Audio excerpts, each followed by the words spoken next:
Hi, all, and welcome to our next episode of the Guiding Light podcast. Today I'm here with my mate Ben as ever. How are you? I'm good, thank you, Chris. How are you?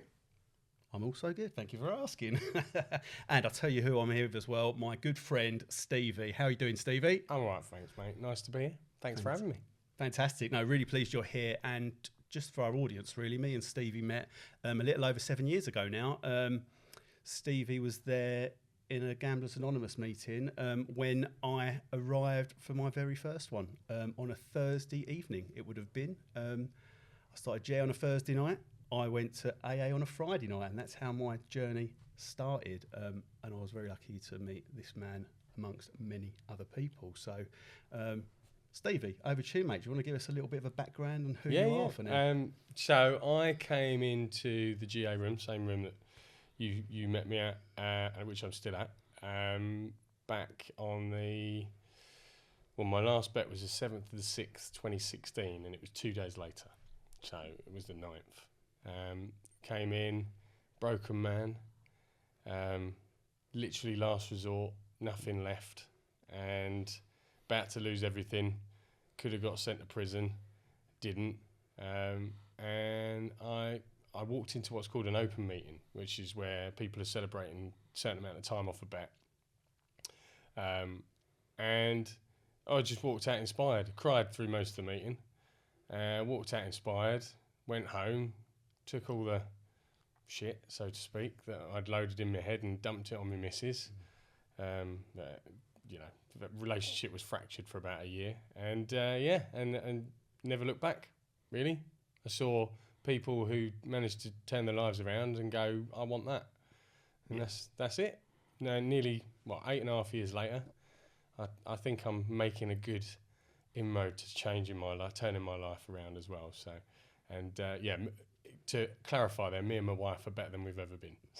Good stuff. No, and absolutely. And it just goes to show, doesn't it? If you come in and you change yourself and you give things that opportunity, life will be what life will be, and things can be recovered and get far better as well. And you look great, by the way. You look really, really good. And I know that you've put a lot of effort into change and stuff. And that's one of the reasons why I really wanted you to come on, because when I first went to Gamblers Anonymous, just like yourself, absolutely broken, in a terrible place, was about to lose everything a week before I'd planned to take my life.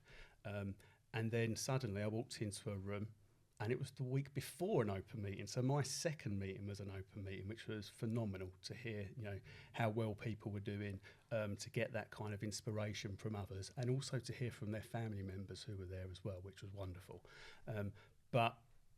Going in that meeting, I just saw people who understood what I was talking about for the first time ever. And in fact, it was the first time I ever really spoke about anything, because I hadn't been able to talk about these things to anyone because I felt ashamed. I shouldn't have done, but I did. And I didn't think anybody else went through what I went through, and I didn't think they'd understand. So I also took real comfort from being there. And I think you said you were inspired when you went away from that first meeting. Absolutely. Do you want to kind of elaborate a little bit more more on that? When you think you're the only one in the world who's dealing with this shit that you create every single day. And the only person that can do anything about it is you. That's the way the way I thought anyway. And then what I meant by inspired is I went into a room full of people, and there was a lot of people in there, all talking about what they were like and what they're like now, and what's happened since they stopped gambling. And I just went, wow, this is actually possible. And I'm not alone. There's other people out there who understand me and have managed to turn it around. So, that's what I meant by inspired. I literally went into the room. I mean, I almost didn't go in. I was sort of hiding around the corner. Someone spotted me through the window and dragged me in. But I almost went in because I had no other options, and I just, I'd exhausted all the money. I had no option but to go. I'd threatened to go to a GA room, Gamblers Anonymous, for years. It wasn't a last minute thing. I'd gambled for 20 years. And it just inspired by the fact other people could do that. And there was a guy in there who'd been off a bet for over 40 years, who you know as well. and a few people who were on like 2 years and 5 years and 7 years, and I was like, wow, I can actually do this, you know. Yeah. And that was it. That's what I meant was by inspired. It just seeing the success of other people made me want it. Yeah. So maybe at the time it was I want what they've got, and then over time it's changed. You know, the recovery's changed completely. Now I'm not in recovery in the same way I was in my first couple of years, but my first couple of years gave me what I needed to stop gambling and to start along my recovery. Yeah, and I like that, the talk of like the journey. Really, to be honest, and how it starts as something and then you continue to do it. And I'm sure you totally get all this from the meetings that you do as well, and how this stuff kind of relates, and how you must have turned up and thought, do you know what, there's these people in these rooms in NA or CA, whatever it might be, and just go, this is possible. I didn't think this was possible. How on earth do you stop? How is this possible? But then from stopping to change. Yeah, I think, you know, when you come to the rooms, it is about seeing others and being able to sort of take that. Because I didn't have any hope. I just thought this was going to be my life. It's exactly that hope, yeah. And I see someone that, you know, even 30 days off of a drug and a drink, and I was like, oh my God, it can be done, because I couldn't get 30 days. You know, I thought 30 days was a long time, you know. And it's the community. I found community. I found that when I shared my stuff, people shared back to me and related. They knew my thinking. You know, when I wanted to pick up a drink, or I was in fear, anxious, scared, whatever it may be, I could share that stuff with no judgment. And it was just like, okay, we understand. I've been there. Me too. This is what I did. This is the help I done. Yeah, you mentioned something really important there, like someone see you peering through a window. I mean, the only time I've ever been pulled into somewhere is a pub, right? So, like, it's pretty decent that these people are strangers. They see that someone is there, because we're on the lookout. We're on the lookout for that newcomer. Now we're clean. We're on the lookout for that newcomer, and it's really important, I think, you know, to have that community. You mentioned stuff about, like, you got inspired, but is there anything that was at that meeting that you thought that still pings you today, that, like the one or two bits that you go, yeah? I still remember a friend of mine, who's a friend of mine now, getting his 2-year pin, and his wife had written a letter, and she was there, and she read the letter out. He got a card every year from his wife with a lovely message in it. And the card in his first year was massive. This was his second year. It was pretty big. And as the years went on, the card got smaller and smaller, because she's like, I said it all last year. But yeah, that stands out a lot, because I mean, that was really powerful what she said. However, I got to know that guy really well. They got married. I performed at their wedding ceremony for their wedding night, and unfortunately, she passed away a couple of years ago. No, just over a year ago. And I went to the funeral and everything else, and yeah, it just so there's something powerful there that's always going to stick in my mind. There was another guy as well who you'd know who it is. I won't say his name, but he was talking. It just you could see everyone in the room going, "What is he on about?" He just wasn't on the best recovery in the world, but he was a few years off a bet, and everyone's like, "You need to sort your recovery out, otherwise you won't be off a bet for much longer." And I was like, "This guy's confusing. He's doing well on this hand, and then he's talking about something else." And so you pick the good stuff out. You know, you can't always sit in a room and hear 2 hours of people speaking and retain everything. You know, so you pick bits out. And for me, the bits of that day was that people could be off a bet. You said 30 days. I couldn't stay off a bet for 30 seconds. Yeah. I literally was constant. So the thought of staying off a bet for a day was hard enough. But to see people off a bet for years, and the room full of people with family and loved ones saying how congratulating them, that's the bit when I want that. That's the inspiring bit, that it can be done. They've done it. That's the proof. Now I know it can be done. I can achieve it. You know. I'm still amazed, you know, that I sought external help for years, and I went to therapists and, you know, all different things. And then, you know, when I walked into a room, it was free, and it's sort of where my recovery started. Did you seek help? Or? I did. I had I phoned, you know, I mean, like I said, I was a wreck. I had a couple of days, and I phoned up. What was it? It was a gambling help something or other. I can't remember the name of it. People have mentioned it again recently. Was it?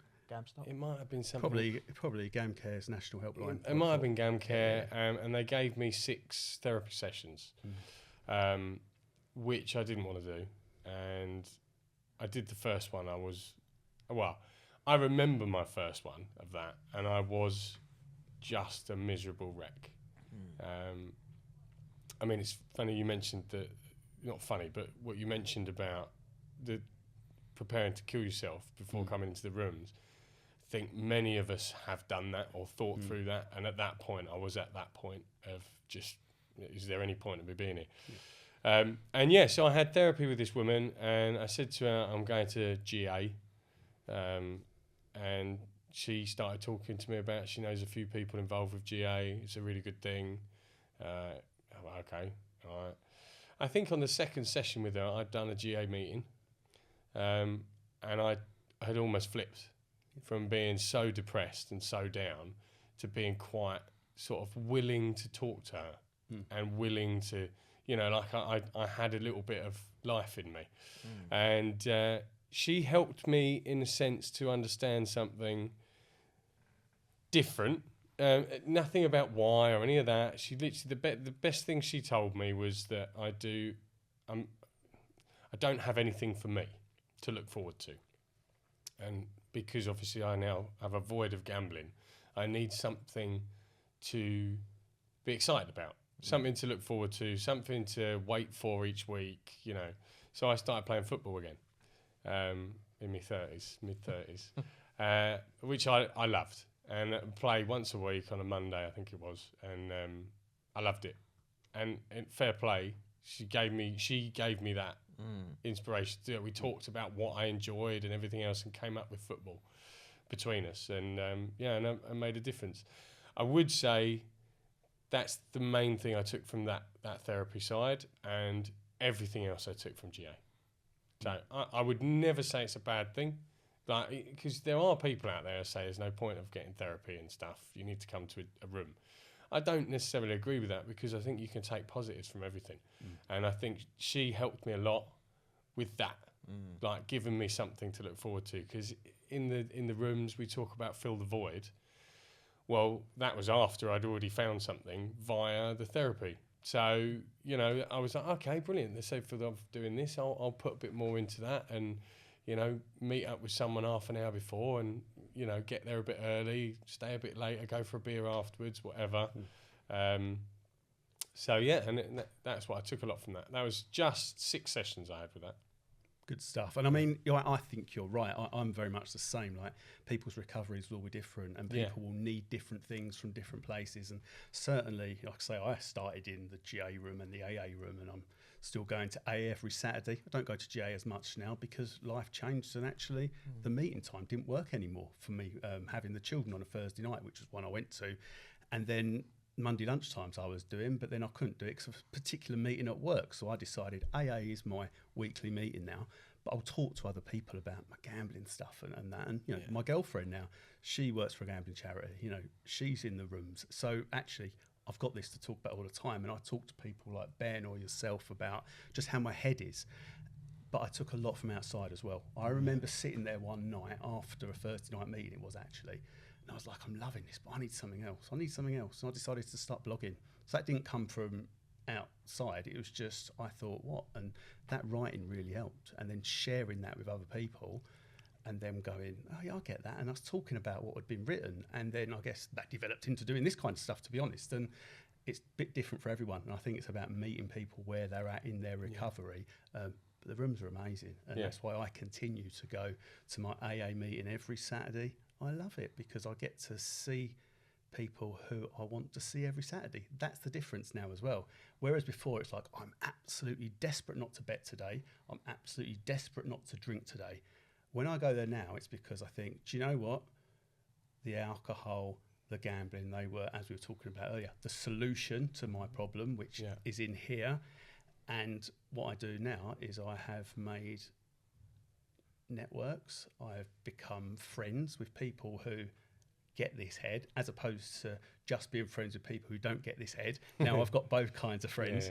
So I look forward to going there, to talk to them, to hear them, to listen, to have a cup of tea, to have a biscuit. And that used to always be really good on a Thursday night as well. Until COVID, there's always loads of tea and biscuits and chat. And it's that camaraderie, that community, which I think is so important, whatever kind of way you go, to be honest. I don't know if you'd agree. Yeah, absolutely. Yeah, I think also you can try things that didn't work before, because you mentioned something there. I went to therapy for years and it never worked. And then I found the rooms and I went back to therapy after I was clean a while. And you know what? It's changed my life. But because I was in a position to grow. When I was going to therapy the second time around, when I was clean, I was in a position that I wanted to better my life, because I'd stopped the problem and I'm left with the reason why I use, and that's my head. And now I need my therapist or outside support to calm my head down. You know, but I was in a place to receive it. I think a lot of time, you know, I've heard people will try stuff and it won't work, but it might not mean that it's wrong. It's just maybe not right at that time, you know. And it might be a year later, 3 years later, whenever. I think that's really important. And the other thing around recovery is, you know, me and you talk about it a lot. You know, 12 steps work for me, right? GAA, CANA, you know, all 12-step programs. But I've got mates that do smart recovery. And other recovery. And do you know what? It's just about being clean and sober or gamble-free or whatever. And it can work different for different people. I think it's about the message of it's a community and a movement. I just went over to a convention in Mallorca, an AA convention, you know, and not everyone was in AA there, but they were in recovery. And it was just great to talk to people. They get the head, even though they might be a gambler. They get the head. You know, they might be in OA. They get the head. It's the same stuff. I think we, you know, all got a similar disease, you know, and it just manifests in different ways. It's interesting because when I first come into the rooms, they explained it as an emotional illness. So addiction is an emotional illness. It took me a long time to really understand what that meant, about how the reason, and what we just saying there, that video that we'd seen about the problem and the solution, etc. The solution for me, because I couldn't deal with what was going on inside my head, emotions, feelings, and too much stuff, was to gamble, to switch off, to escape. And when I realised I've really got to sort the problem out of my head, as in get control of your life, and then you won't need the solution, which was gambling, and we can stop and move on and improve your life. And that's when, you know, you start to really understand more about what it is that's wrong with your head. And for me, the biggest thing is procrastination and laziness. So I end up with, at the moment, I've got so much stuff I've got to do. And the list is getting bigger and bigger. And in the past, when I was gambling, I would just try and forget about that by gambling. Whereas now, I make a list of all the things and I try and tick a few off. And when you start to tick a few off, you start to feel really good about yourself. And that's just one of the issues that some people have. You know, everyone's different, but we struggle with stuff within our head. So if we can get through the stuff within our head, it helps your recovery a lot longer. So that's more what I do in my current recovery, is try and manage my life better, you know?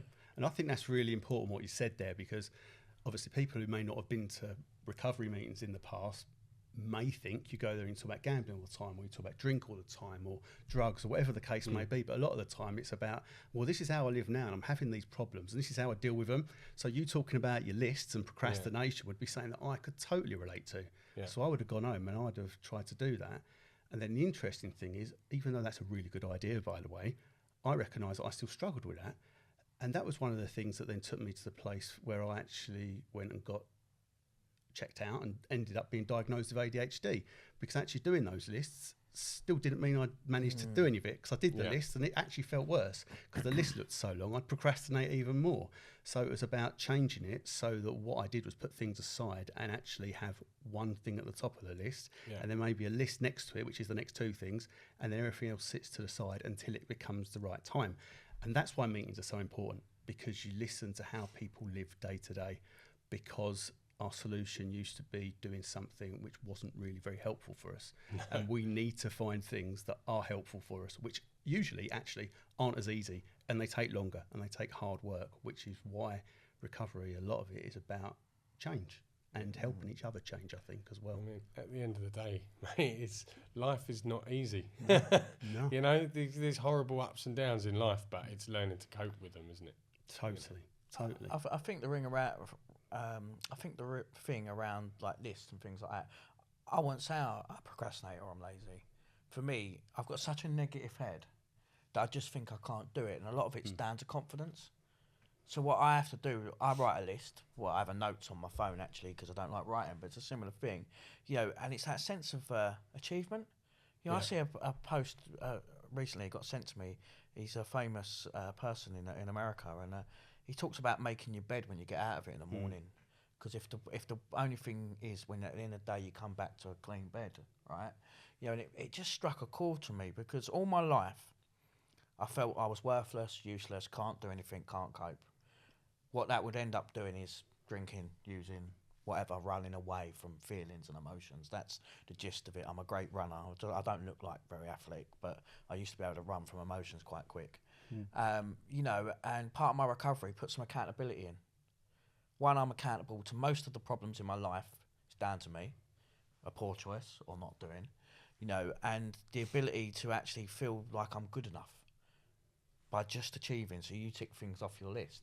You know, I have the little thing on my phone that says how many things I've done today, and it might be that I've just made lunch for myself, like silly things, you know, but it just means something to me. It builds my confidence up to allow me to take those little bigger steps.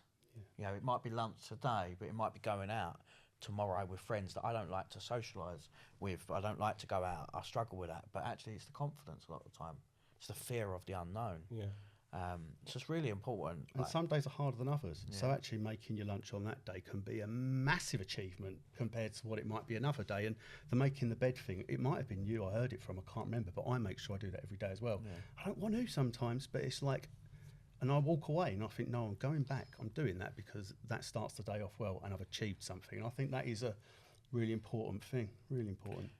I'm really intrigued. What things do you do in your recovery today? So obviously you're off for about 8 and a bit years. Yeah. What keeps Stevie today? So, do you know the thing that started my recovery is still relevant today? It's still one of the things I do, and anyone who's been to an anonymous room will know there's a little book, and in there you've got the steps, and you've got just for today, right? Just for today, for me, was how I got through my first week, my first day, my first year. Looking along that, there's lots of wonderful bits in it. Just for today, I will help someone. I will not be a mental loafer. I will learn something new. I will, you know, all these bits are bits that really help me. And the biggest one, I know they've reworded it now, but I can't forget it. It's just for today. I will be as happy as I make up my mind to be. Yep. You know, that one. That is the one that, because I was so down and negative and desperate when I came in, every day I woke up, I went, right, I'm going to be happy. Now, back then I worked on stage. I was a singer. And my mask I put on when I walk on stage, I could be like thinking about killing myself, about to walk on stage and entertain 1,000 people. So I suddenly, hey, everyone, you know, and that's what I did. But I kind of employed that same tactic with life, is I would just wake up and I would decide today I'm going to be happy, right? And it's going to be a good day. And that's it. And I still do that today. But the biggest one for me is probably going down that list of negative thinking and positive thinking. And like I said, with procrastination, I've got so much on my plate now. I try and fill my life with new stuff. I'm doing a career change. After 25 years as a performer, I'm now trying to be a professional golfer. I won my first tournament the other day. Thought I'd get that in there. At 43, that's quite impressive. So I'm doing a degree. So I'm not being a mental loafer. I'm studying. I'm learning something useful. I try and help people whenever I can as well. All the just for todays. And to be honest, that is how I live my life, even today. Money-wise is a big one for me. Like, when I first came in, all the money went across to my wife. didn't have control of anything. It was fantastic. I hated it at first with a passion because I used to do everything with the money because obviously I needed to control the money so that I could spend it. Nowadays, I actually have some control back because I have all my business stuff that I do with golf. So I have an account in my name, etc. Money goes in and out all the time.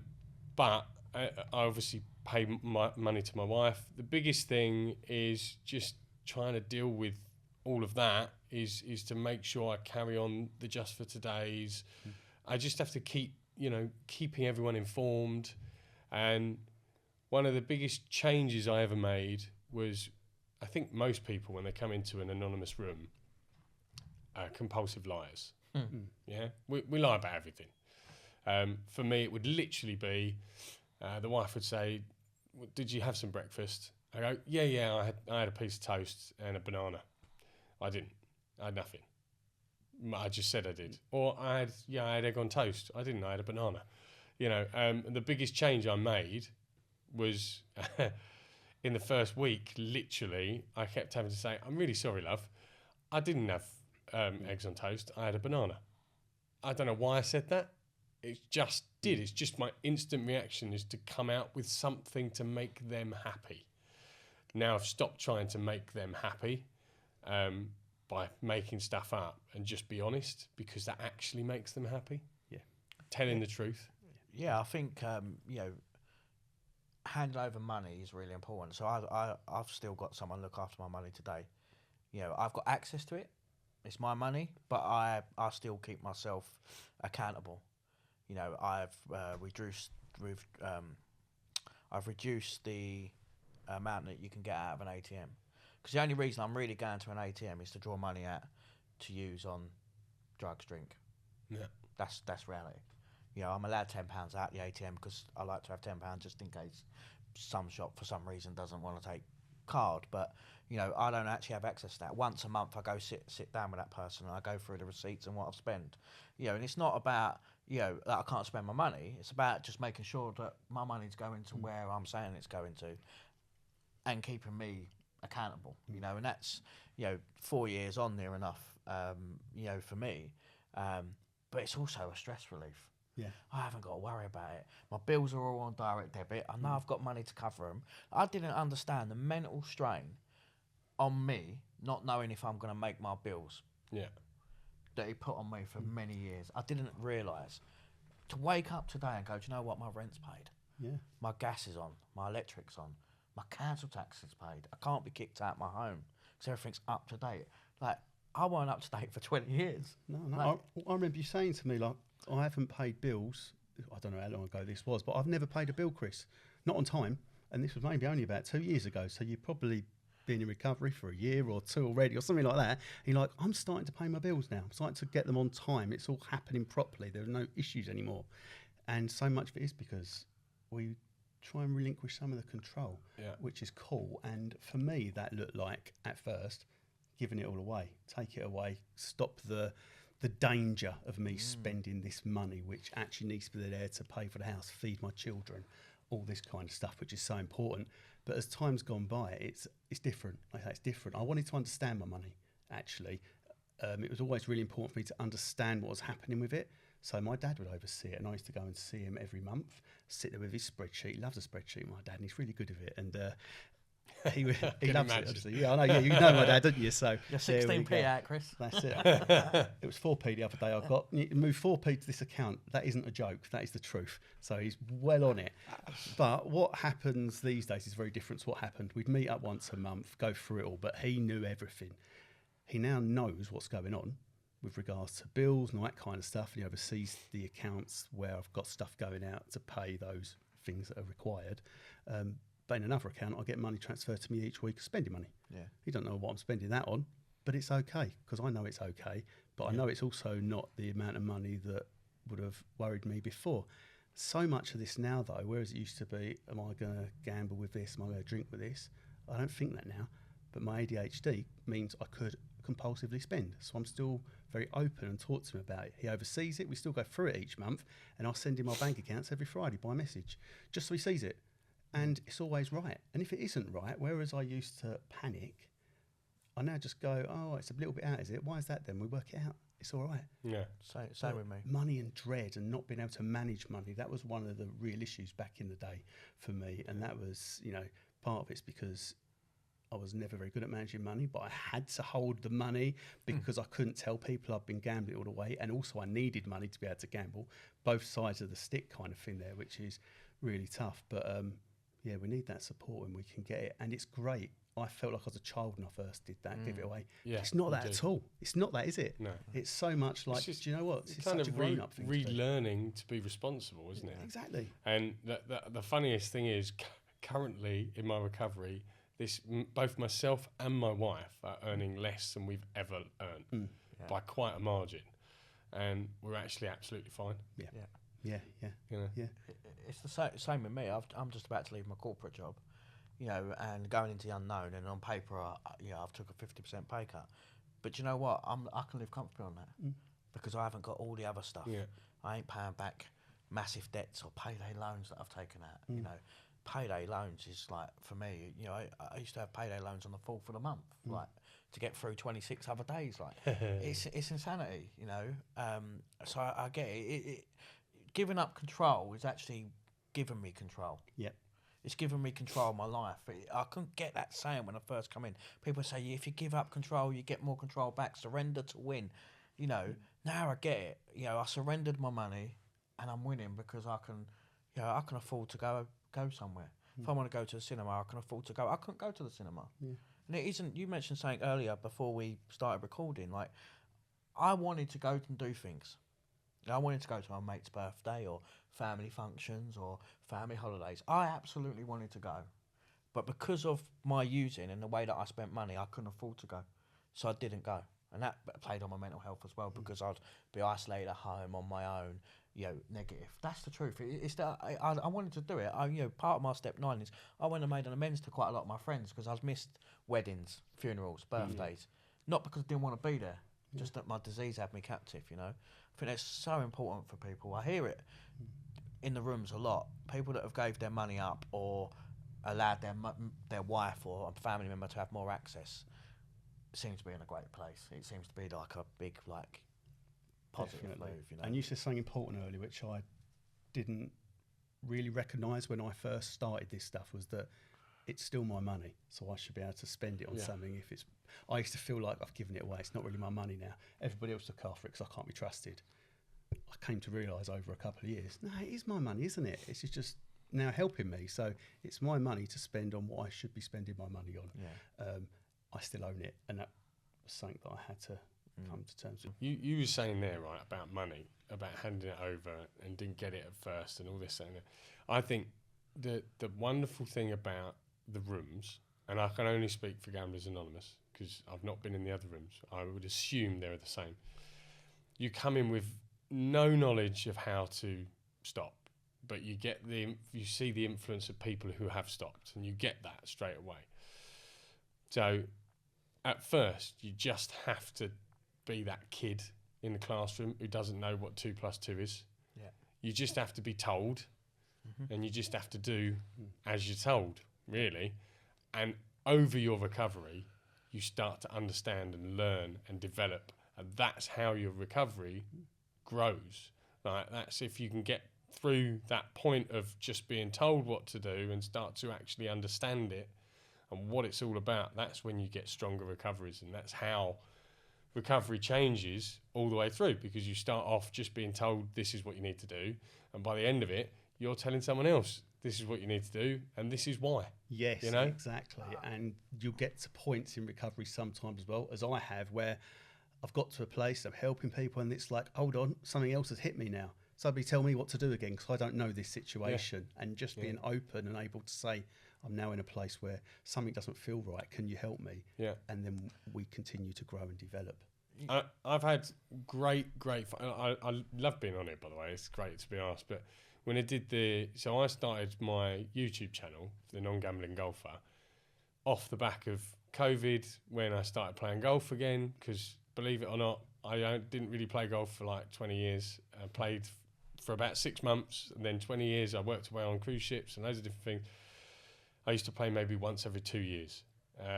And so I started playing again, fell in love with the sport, joined a golf club, watched Rick Shields and Peter Finch and all them lot on YouTube, and went, oh, I'm in entertainment, I can do this. Actually, I'd enjoy to do this. I'd like to do this, an opportunity to do something.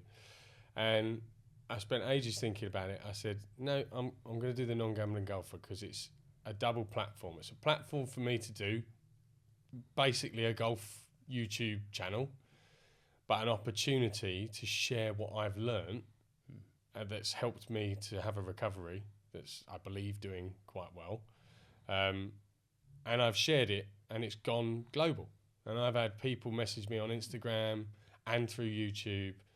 One guy was out in Australia, who was in a lot of trouble, and I literally spoke to him every day for about 3 weeks. I believe he's doing all right now. I won't mention any names, obviously. I've had guys in America ask me for help. How do I find a room? You know, it's nice to be able to share that. So I think what you guys are doing with this is wonderful because you're sharing experience, and there'll be someone watching this and they'll just be inspired to do something. So it's good. It's really good.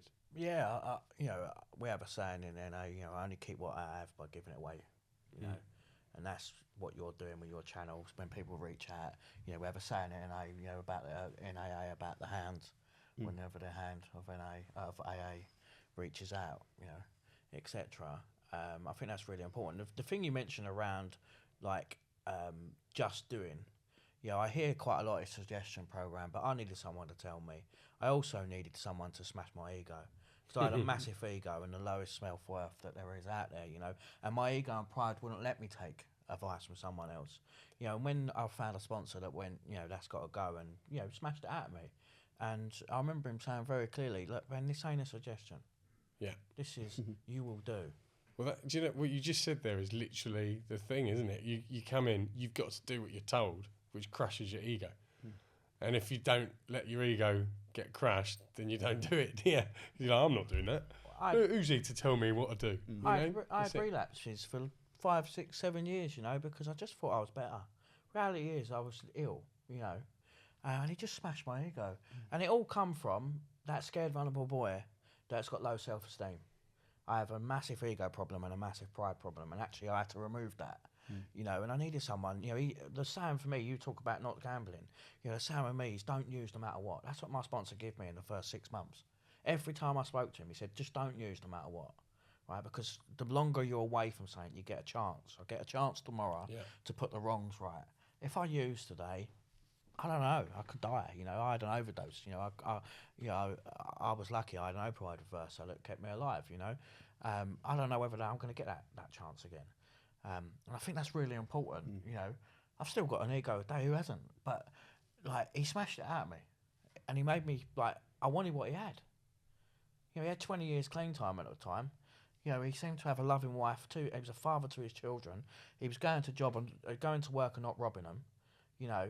And I was like, maybe I need to, like, maybe do some of the stuff he's doing here. You know, and that's similar to what you've just said there. You know, you started to do what was told to you. Yeah. Give your money up, you know, X, Y, Z. You know, and I think that sometimes we miss the message a little bit. Go, where's the suggestion program? The one we always get told is to just tell everyone.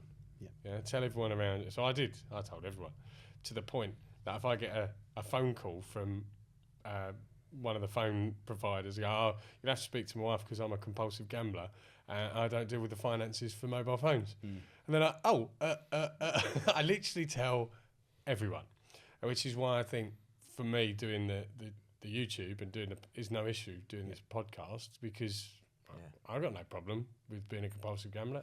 It's probably this is going to sound really weird. The best thing I ever did was be a compulsive gambler, because without that I wouldn't have found the rooms, and I wouldn't be the person I am today. Yep. You know, and we can both relate, can't we, Wes? I just said yes. I mean, it's so true, because without getting the rooms, you wouldn't have had the Just for Today that you mentioned. And like for me, Just for Today, when I first went there, I was going through the things like, do I really do any of this? But I'm going to try and do this today, and Just for Today. And I got to a point where I'd look at that list and think, you know what, I'm doing some of this stuff. But then I was learning, and that was making me grow, and it was amazing. And I think what I really want to know from you right now, because I think what you've done is amazing, talking about the YouTube channel, becoming a professional golfer, when your career was in entertainment. I like what you said as well. It wasn't on the down either, my career Well, in no, entertainment. exactly. But you said I can take the entertainment part and use it to form a platform to do something I want to do. So you came into recovery, you're in a terrible place, you learned how to change and grow and get over some challenges. Do you think that helped you basically launch your channel and then have the confidence to do the golf? Yeah, 100%. I wouldn't have done it if I was still gambling, because it's hard work. I'm joking aside, editing a video can take a day, you know, which is why, in all fairness, we talk about, I was saying earlier about I've got loads on. The channel's not had loads of videos in the last 6 months because I've had a lot of other stuff and I've had to prioritise. It's not finished. I put a video on yesterday. You know, it's still going and it will get bigger again. But I'm doing a degree. I have to, I've got to write a 2,000 word essay in the next 2 weeks on sports psychology. So it's a lot of reading. There's a lot of stuff to do. I'm still entering tournaments. I've got to work as well. I've got kids. I've got a kid that's not old enough to be in anywhere and like nursery and school. So I've got to be at home and. So yeah, priorities. But no, it 100% gave me. Well, it goes back to what I said just for today. I will learn something useful and not be a mental loafer. I went, okay, I'm going to do this. It's going to fill a void and it's going to give me a project, And I did. I filmed like 30 videos at first. My wife kept delaying me on starting this channel and delayed me. And I think I need about 30 subscribers now to hit 1,000, which would put me as an affiliated channel with YouTube, which always was the goal, was to make it to a business, but a business that still offers this knowledge of my recovery and maybe some help to someone. I said, if I can help one person, it was all worth it. And I have helped a few, so it's definitely been worth it. Worth it. Yeah. Definitely. And it is all off of the back of GA, because without that, I wouldn't have done it. I wouldn't be playing golf. Yeah. So. It's powerful. Recovery gives us opportunities. It's up to us whether we still take them. That's it. But it gives us opportunities. It opens doors that were just never open for me. At the end of my using, every door was closed. Now I have doors open. We have an opportunity to do this. We're doing some other stuff. We've just launched the Guy and Like Mental Health charity. Me and Chris. There's some great opportunities out there. You've done golf because the opportunity was there. If you was gambling, you'd be on a cruise ship somewhere, probably.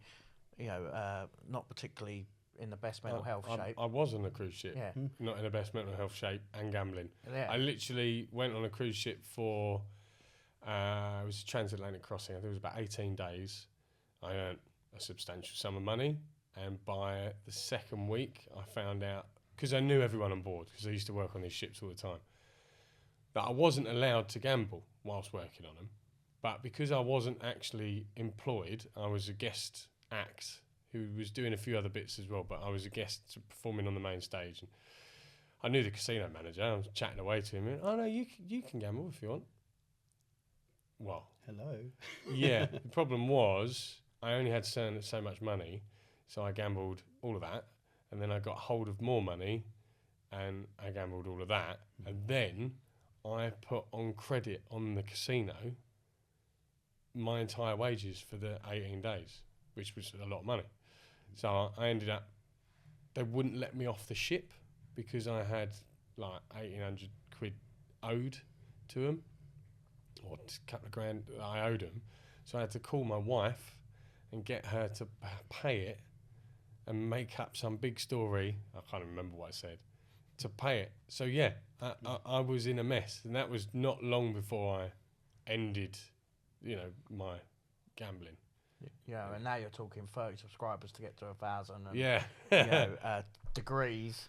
I don't know what your schooling was like, but mine was, I didn't get many degrees. No. My mind was elsewhere at that time. I did not like school, and I am enjoying aspects of the degree.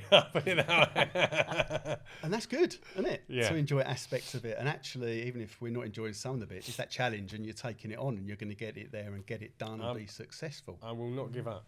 If I'd have done it when I was gambling, I would have already quit. Of course, it's so different. And I guess one little thing finally on the Golf Channel, because I think it's so important, the non-gambling golfer, it's important because golf and gambling go hand in hand a lot of the time. Yeah. And it's All so the time. important for people to recognise it doesn't have to. Yeah. It's really important. And I'm so pleased you do that, because it does raise this awareness. And have you had much, I guess, or many discussions with people who maybe don't gamble and have watched it and said, "Do you know what? I didn't really realise this was an issue for people." I've had on the channel. I've had a few people sort of more so say thank you for telling us all the, you know, because I do like almost therapies on some of the videos I've done. Thanks so much. Takes a lot to be that honest and sort of say all that. And yeah, the people then say, I didn't realise that's what, because I actually have a lot of people watch who aren't gamblers at all, and they're like, I didn't realise that, you know, that's what gambling's like, you know. That's quite common, I guess. It happens a lot in sports, you know. I play pool at quite a highish level, and I was playing someone, and you know, just that gamble of who breaks, or a five or a frame. Yeah. You know, people don't realise a raffle ticket, you know, a scratch card. People now have normalised that that's not gambling. It is gambling. Yeah. You know, the National Lottery is gambling. Like, you know, for me, that comes across as a gamble, right? You know, people don't. I think it's been so normalised that people don't even see that as gambling. I was talking to someone about it, and they're like, raffle tickets. I'm like, yeah, because you're, you know, giving money to win something. Like, it's a gamble, you know. Yeah, I had, so in that tournament that I won, they flipped the coin on the tee box. And I went, I don't flip. I literally went, I'm sorry, I don't flip a coin. I'm a compulsive gambler. I go to Gamblers Anonymous. I said, you just do whatever you want to do. Yeah. You go first or I'll go first. I'm not bothered. Doesn't matter, I'm going to win anyway. I've got confidence today. I've done my just for today, mate. You're done. But I tell you, there are people that don't get it. I think that's a big thing. So, like, I used to be part of what's called a swindle group, right? On a Wednesday morning. And a swindle group, you all put money in a pot, and then it's split up for whoever wins the back nine and the front, however they split it out. Back nine, front nine, overall, at par threes, etc. And I used to explain to them that if I can't play without putting in the pot, then I guess I'll have to, but I'm not interested in any of that. Yep. Right? I will put it in for you guys, but I'm not interested. But I'd rather not. I'd rather just play golf with you and have fun. And they were fine with it, apart from one guy who was like, I don't get it. Why can't you just put £4.50 in and take that? I was like, no, because it's gambling. And I can't gamble. He said, yeah, but it's only with the golf guys. I was like, what he doesn't understand is that I'm ill, right? And if I do that will eventually spark stuff in my brain which will make me do more. Yeah. And then that £4.50 will turn into 450,000. You know, and I'll be I'll be dead. Yeah. It's as simple as that. So it's more important to me not to gamble than it is, you know, for him to understand it. If that makes sense. I was out with some friends on that subject, right? And it was a really nice gesture. We were in a restaurant, just four of us, and they're not in recovery. And they brought up a shot at the end, and they couldn't understand why I couldn't have the shot. Now they've seen me in active addiction. They've seen me literally on my arse. And I said, because when I take that drink, I want another. Yeah. And I don't know when it's going to stop. Yeah, but it's only, I said, it doesn't matter. If I take that drink, it will set off an allergy in my head that I want another. And it won't be another shot. It'll be a pint, and then it'll be a bottle of wine, then it'll be the spirit. Yeah. I said, you know, that's what it does to me. Some of them get it, some of them don't. But I think it's important that we raise the awareness. You know, what I know today is also I'm not anti-drinkers. If you can drink in moderation, and, you know, some of my mates, they have 2 beers on a Friday and don't drink till next Friday. Fantastic. Absolutely. You know, if that's for you, that's great. But it's just not for me. I need to educate you of why I can't do it. So please don't push it on me. There's been so many situations for me when I've been handed a scratch card. And I'm like, I just don't want... Like, I've been at a wedding, there's a scratch card in every place. So I just gave it to the wife. I said, I don't want to know. I've been on a stag do. We were on the plane flying to Benidorm, and they gave everyone a scratch card. And I went, I'm not doing that. And the guy got a bit funny about it. I was like, just speak to the stag. He knows. I ain't getting involved. If you go to a casino, I ain't coming. You know what I mean? I'm not doing that. And he had no idea. One of the few people that didn't know I was a compulsive gambler. But he's like, just scratch it off. I'm like, no, I'm not doing it. It happens all the time. It does, and it just goes to show how difficult it can be for us in situations, and it goes to show why I think we're very lucky that we are in a position where we can voice it and say, no, this is why. But if you're in a position where you're finding that very tough, you can find yourself in a situation where you could end up doing something which you would regret just because you haven't got that confidence. And I think that's why it's important that we let people know, even if they don't get it, maybe when somebody says to them no or whatever, they don't keep asking questions, they just move on. Because just to put a finer point on what was said earlier about men's mental health, etc., and how I'm so lucky I was a compulsive gambler, or am a compulsive gambler, so that I have Gamblers Anonymous. That, to define what I meant by that, every week I get to go to a room full of people like-minded who they're so widely different. Everyone's different, and I sit in a room and I can say anything. I can say some of the worst things in my life, and they'll have my back and they'll give me the right advice. And the wonderful thing about that is I don't sit on problems in my head. So every week I let go of those problems in my head. So from a mental health perspective, that's why I'm one of the luckiest. One of the luckiest people to be a compulsive gambler. yeah, Because I've got a room full of people to help me every single week. And not just in the room, outside of the room, on the phone. We've got WhatsApp group that we put stuff straight down. You know, like I had getting the train ticket here. It freaked me out, £27.50. I don't get trains. So I was like, what? Put it straight on the group and went, oh gosh, I feel like someone else, who you probably know. Now saying that, I'm a stingy person. But, you know, like just getting stuff out. Because sometimes this is the way I like to think of it for my addictions, right, is my brain is a pressure cooker. Right, and if I don't let out the stuff that's in my head, it builds up, it builds up, and it builds up. The pressure gets to me, and I explode. Yeah. Right. So every week I get to let off a bit of pressure by going to my room. absolutely. And your family, you know, you mentioned your family there. I know that my family and friends, you know, by finding recovery and being lucky, you know, they're winners as well. You know, someone said to me, you know, not too long ago, you know, we've got the old Ben back, you know, because there's that gemness there. I believe we're all good people. We do things that are stupid in addiction. You know, we're ill, you know, I stole money, you know, etc., you know, whatever. But just to have it back, you know, I went for a life event where my partner passed away, you know, and I didn't pick up because I went to those meetings and I cried and I sobbed and I was angry, frustrated, whatever was going on. I just shared it out. This is where I'm at today, you know, and I didn't pick up. And do you know what? 13 months on, I'm in a far better place. You know, I've dealt with that. I haven't picked up. My life's on track. I've made a career decision that you have made, so you're my inspiration because yours going well, so I'm hoping mine's going to go well. You know, it's such a powerful thing, right? You know. So you saying, therefore, my wife's lucky to have me?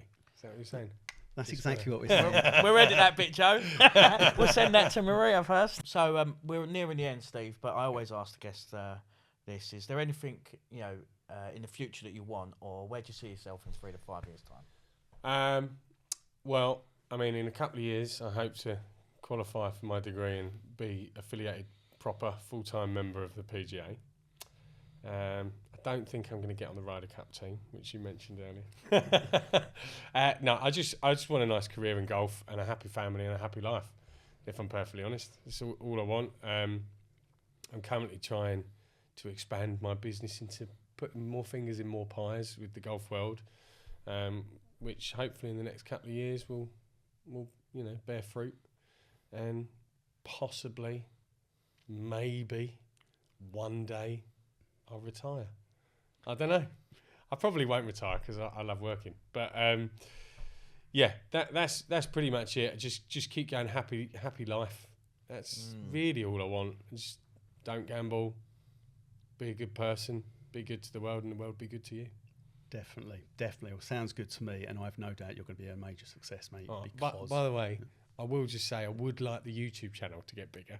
So that would be good. Of course, yeah, no, exactly, Well, exactly. You've got 1 subscriber. We're going to subscribe. I've been subscribed since the very early days. I wouldn't mind making somewhere along Rick Shields' line. That would be amazing. But travelling the world and playing golf, that would be great. But, Every opportunity. Yeah. Every opportunity, Steve. No, but honestly, thank you so much for coming in. We wish you the best of luck. Pleased to know you. So happy. You made a difference to me when I first came into that first meeting and you were there. I didn't know how long you'd been there. It could have been 3 weeks, could have been a year and a half, it could have been 6 months, no idea. But I remember you from the very beginning. And thank you, actually, because you made a difference to me on that very first day. You gave me a bit of hope. Pleasure, mate. Brilliant. Pleasure. Thank I you. will just say, you need to get a picture of you from when you first came in the room and put it out here in the internet world, and they'll just see the difference. Absolutely. But I think that's the same for all of us, isn't it? We look like death, to be honest. Yeah. And then we start to live and we can be happy. Yeah. So it's all good. It's all good. Well, Brill, everybody, thank you for listening again today. Thanks, Steve. Thank you, Ben. And we will see you next time on the Guiding Light podcast. And please give us a follow. Thank you. Bye-bye.